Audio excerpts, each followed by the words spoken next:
A question was asked me what puja we are going to have today. And I kept it a secret.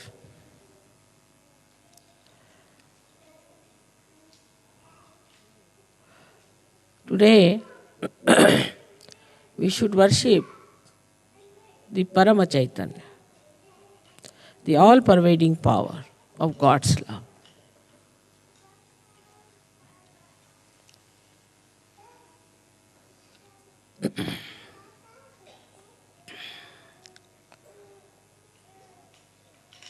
We are aware that Paramchaitanya does everything. At least mentally we know that everything is worked out by the grace of Paramchaitanya, which is the power of the Adi Shakti.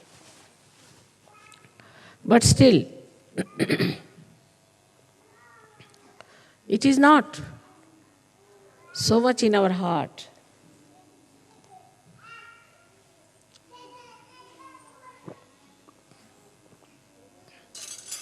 So much in our attention.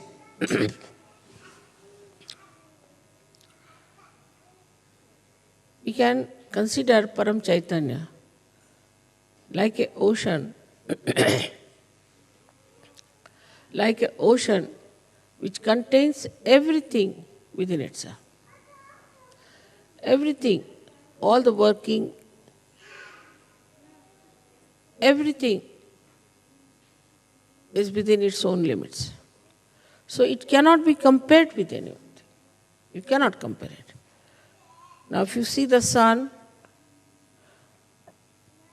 then from the sun, the rays have to come out to work it. If you see somebody, say a person who has an authority, he has to assert that power outside. So within himself, he doesn't work it out.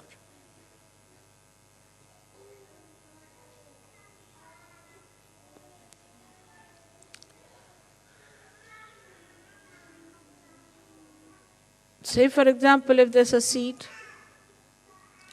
and inside the seed only the tree grows and the fruits come out, and then they are sold and people eat it, and everything is inside that seed, then that is Paramchaitanya. So we are all enveloped in it. And only the waves that we see, and we are on the waves, so we see it as dislocated, separated. Like we feel, this is Germany, or this is England, this is India. These are just folds of the sari of Paramchaitanya, which look separated, but they are not separated. They are continuous.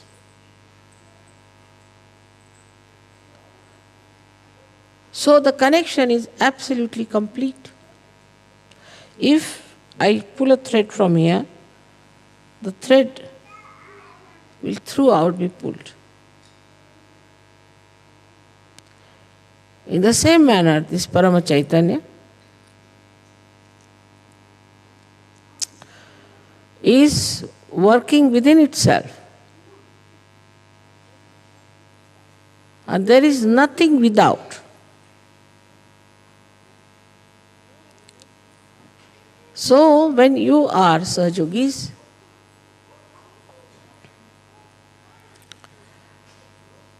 it pays special attention to you. Or I should say, it becomes absolutely one with you. Whatever you desire, whatever you want, also will be coming from the same Paramchaitanya, if you are one with it. Like in a, say, turbulent ocean, some drops of water may fly into the air and start thinking that we are above. We are away from the world, away from the ocean. But again they have to fall into the same.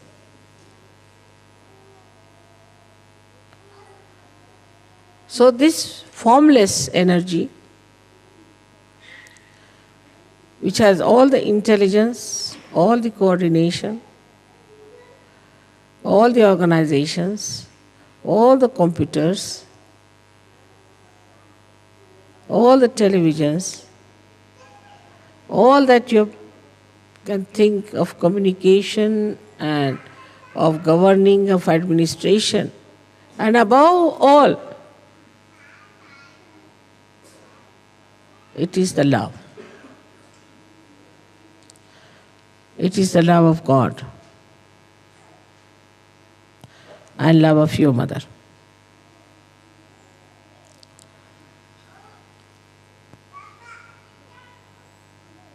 So, to be one with this Paramchaitanya,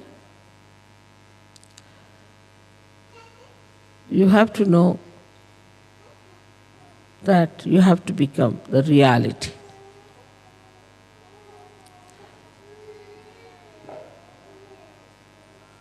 For example, if you take a photograph of mine sitting here, maybe my photograph might give you living vibrations, all right. Though it's a photograph.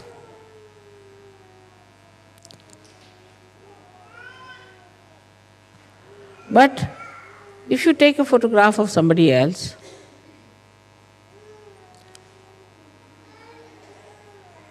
it will not work out Sahaja Yoga. The reason is that somebody else has not become the reality. It's like any other painting you see. Supposing we see a painting where it is raining. This rain does not nourish the flowers.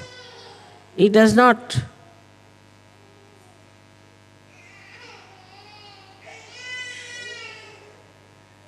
wash the cloth of the people who are there. It is static. So in ignorance,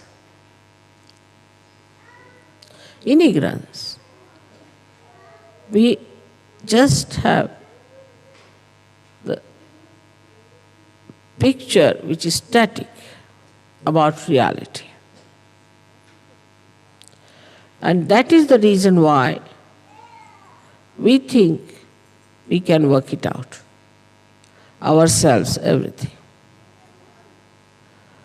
Now, if somebody says that I see this picture,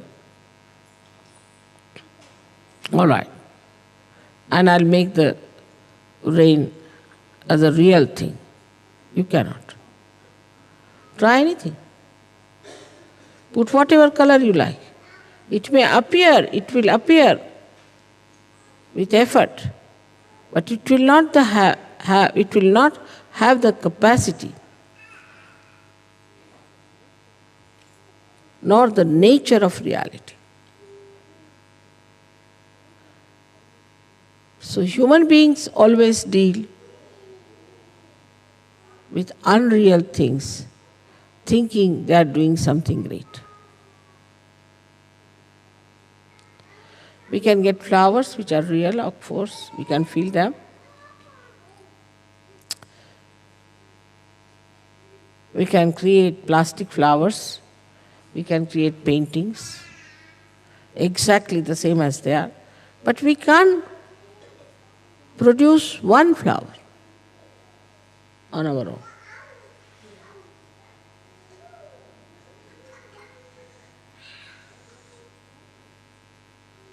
We'll have to go to reality. Is that the Mother Earth is going to produce it, or the sun is going to help the Mother Earth.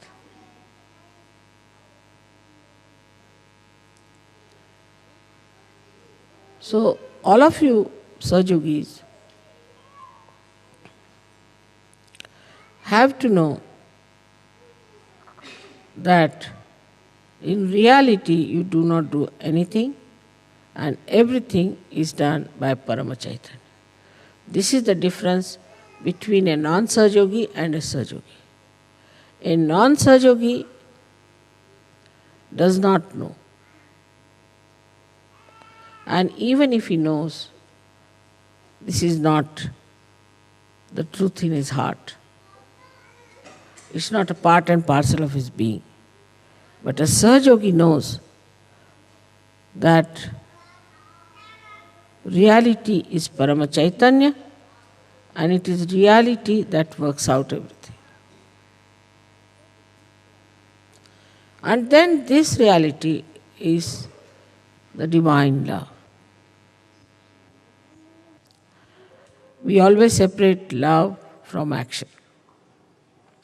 To us, love means some sort of a mad behavior towards a person. It has no technical know-how how to love. It works without any understanding. When we love somebody, we don't know. What do? We think we love you. Tomorrow we start saying, I hate you. So how can it be love?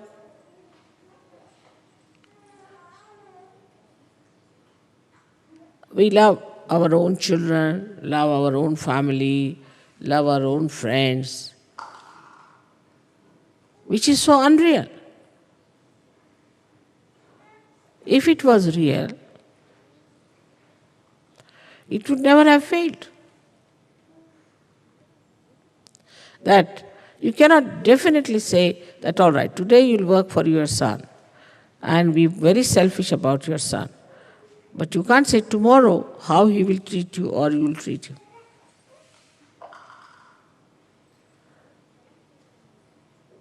But Paramchaitanya knows. It knows how to express its love. Not only that, but it's an eternal feeling of love, which may change its hue, color,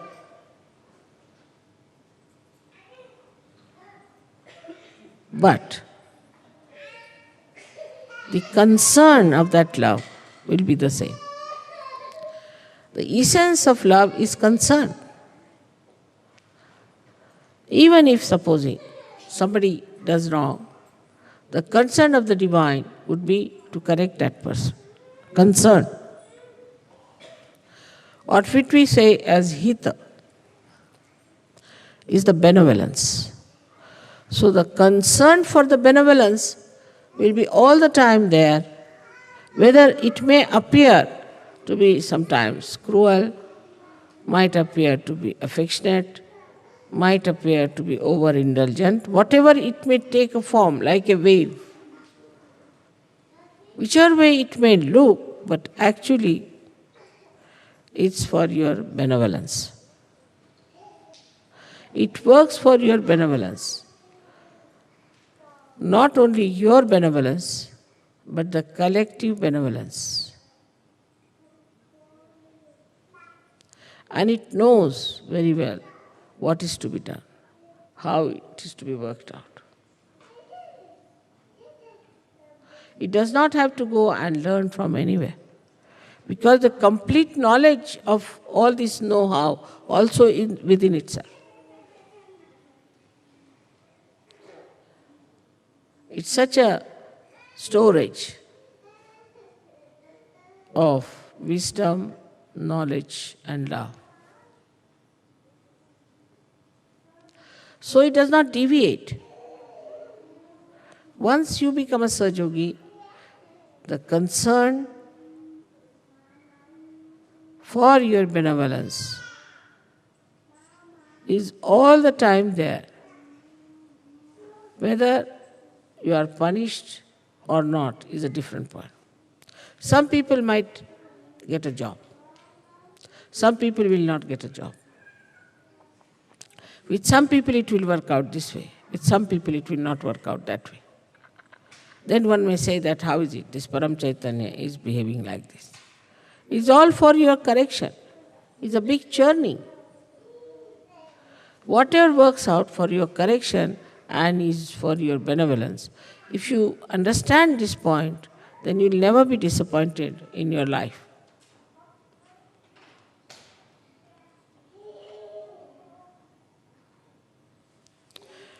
And it has no concern of its own benevolence, because it is complete benevolence itself. It never thinks how it is going to be benevolent or helpful, because it has no botheration about it. A man, say, who has everything, worldly things, still may be concerned about getting more, the greed there would be. But as it is the complete Purna, it has no greed. It's fully satisfied with itself. And because it is so powerful, so knowledgeable, that it has no doubts. No doubts of any kind. And because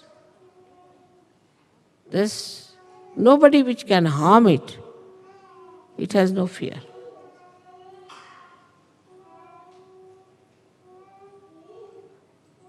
And you all have now felt that Paramchaitanya should give you a complete, fearless life, a peaceful life, and a joyous life. Like a child who finds his mother, then he stops crying. No more. Now he's found his mother. In the same way you have found Paramchaitanya and the connection within. So you don't have to worry for anything, don't have to think about anything, you don't have to plan about anything. Only thing is you have to jump into it. Just jump into it. And know that you have become part and parcel of the reality. This, if you have understood, I think we have done a big job.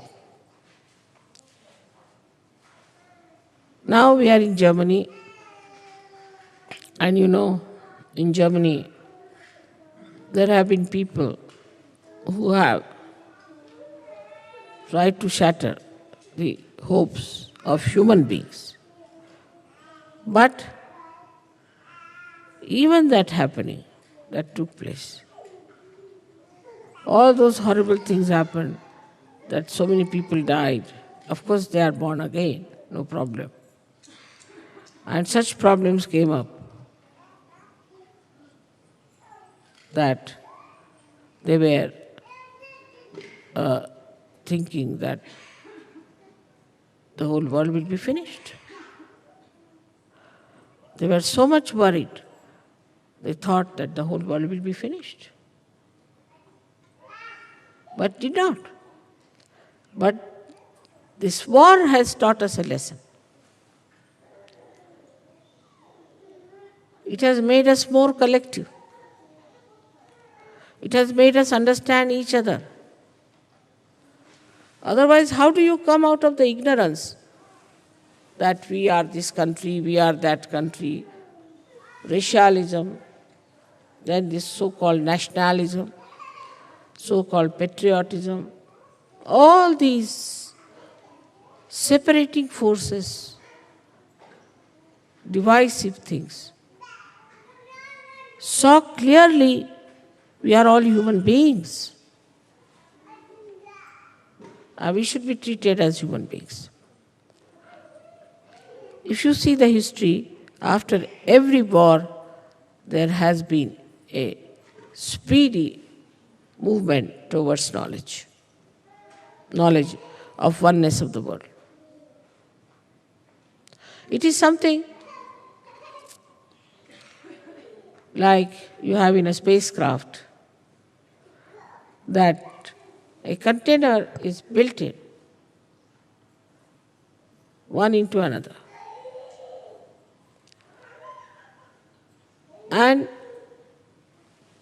the whole thing comes into a speed, some velocity. And then the lower container bursts or explodes. When it explodes, it gives a higher speed to the rest of it. And so the acceleration of the velocity takes place. And that's how one can go into the space. In the same manner, all these horrible things that have happened are explosions which brings you towards knowledge that there's something wrong with us. We are living with something unreal. Now the problems, today's problems as they are,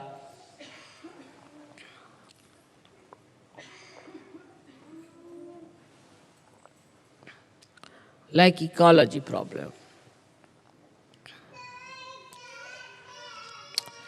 AIDS, drugs, all these modern problems and poverty. If you see it like a witness, you will see these are quite shocking. These are very shocking things. And all these shocking things should really shock our mind. Should really shock our mind. Why we have this problem?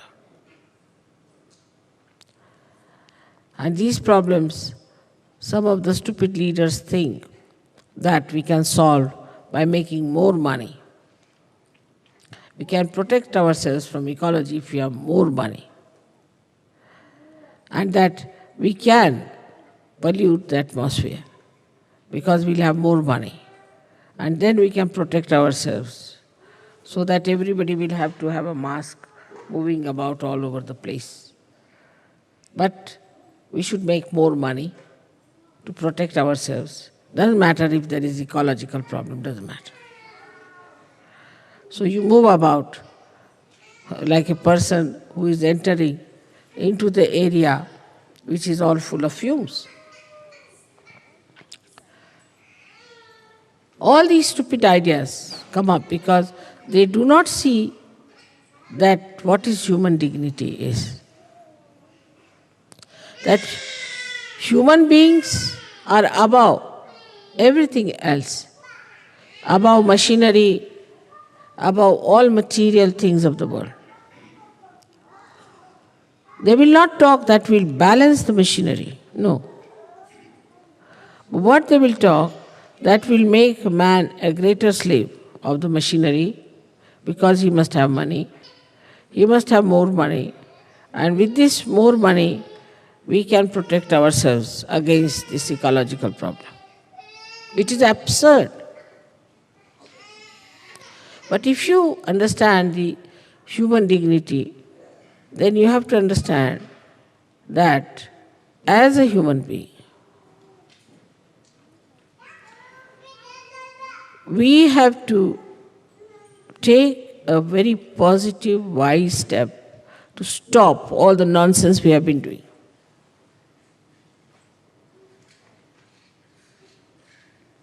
Like now, most of the French uh, shores, the beaches, are polluted naturally because they started a funny thing called holiday making on the seashore.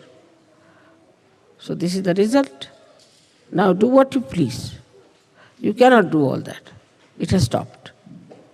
So instead of, the human brain is such, instead of understanding that we have done something wrong, oh, they will say, we will start some new method of cleansing this. They will never condemn what has gone wrong with them, that they have become so addicted to this kind of a funny life that they have on the seashores. Now AIDS. You'll be amazed that in America, why? Even they said that they were in Los Angeles itself, 700,000 people who glorified themselves as martyrs of AIDS because they are achieving such a great goal of leading a life which is nonsensical, as if like a big revolution. And thinking that they are very, very great revolutionaries, great people, that they are supporting these AIDS disease and glorifying it. Can you believe that this kind of assertion will be accepted? People only laugh at it.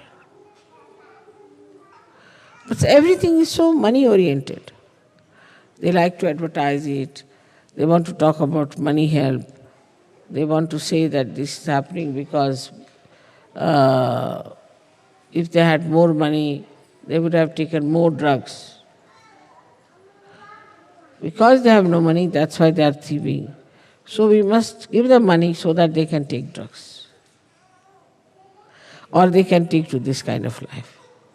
On the whole, if you see, people have lived with something which is so unreal all their lives, absolutely unreal.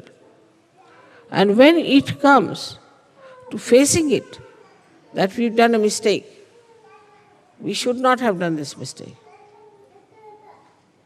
then they retreat and take another glorious image, artificial and unreal, saying that, oh, we are great, we are martyrs.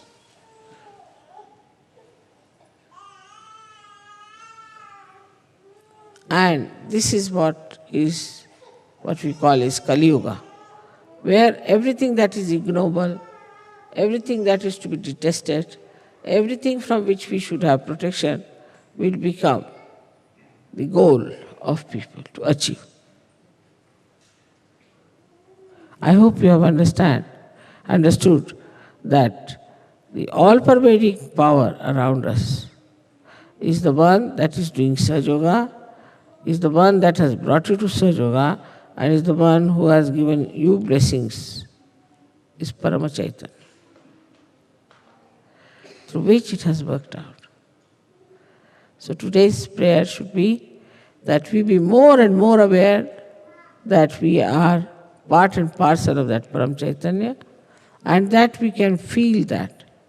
We can use that power. We can work it out. If it is felt today that way, I think a lot of work has been done already, and may God bless you for that.